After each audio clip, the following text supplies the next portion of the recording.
हाय मैत्रिणींनो, आज मी बनवलेला आहे ब्रेडपासून एकदम छान असा नाश्ता, जो 4 वाजता मुलांना शाळेतून आल्यावर किंवा सकाळी सकाळी केला तरी छान लागतो. हेल्दी नाश्ता आहे. त्यासाठी मी 2 बटाटे उकडून स्मॅश करून घेतलेत, 1 कांदा मध्यम आकाराचा आणि 2 मिरच्या कट केलेत. पण तुमच्यात लहान खाणारी असली तर टाकू नका, नसतील तर तुम्हाला जेवढी पाहिजे तिखट तेवढं टाका. आणि रोस्टेड जिरा टाकलेला आहे. बिना रोस्ट केलेला टाकायचा नाही, कारण त्याची उग्र चव लागते.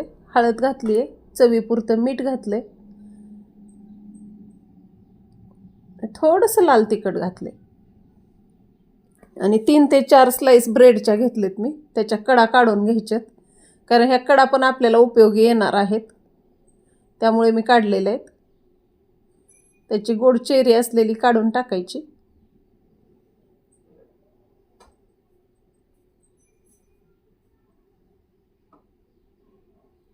एकदम बारीक करून घ्यायचं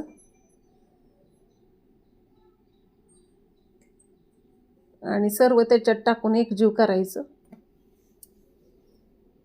म्हणजे मीठ, हळद, तिखट सर्व एकजीव होते. आणि 1 चमचा कॉर्नफ्लॉवर, 1 चमचा मैदा टाकायचा आहे आणि व्यवस्थित एकजीव करायचे.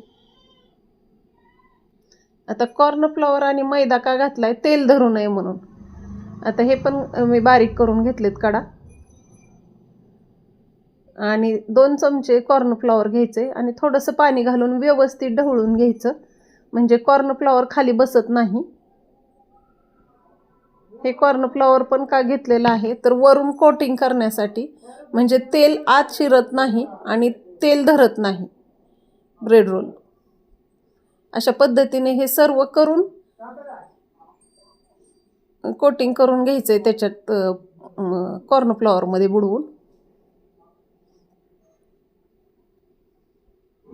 अजून थोडंसं थिक केलं तरी चालतंय आणि सर्व तळून घ्यायचंय. अजिबात तेल धरणार नाही किंवा तेलात विरघळणार नाही अशा पद्धतीने केल्यानंतर. ही एकदम सोपी पद्धत आहे ब्रेड रोल करण्याची. हेल्दी नाश्ता पण होतोय. अशा पद्धतीने सर्व तळून घेणार आहे मी. बघू शकताय, विरघळत नाही किंवा तेल तर अजिबात धरलेलं नाही. वरून आपण ते ब्रेडचा चुरा लावल्यामुळं, कोट केल्यामुळं एकदम क्रिस्पी झालेली आहेत ब्रेड रोल आपले. बघू शकता. अशाच नवनवीन व्हिडिओंसाठी चॅनलला सबस्क्राईब करा. रेसिपी आवडली असेल तर लाईक करा, शेअर करा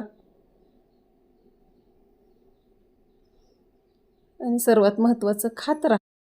तोपर्यंत धन्यवाद.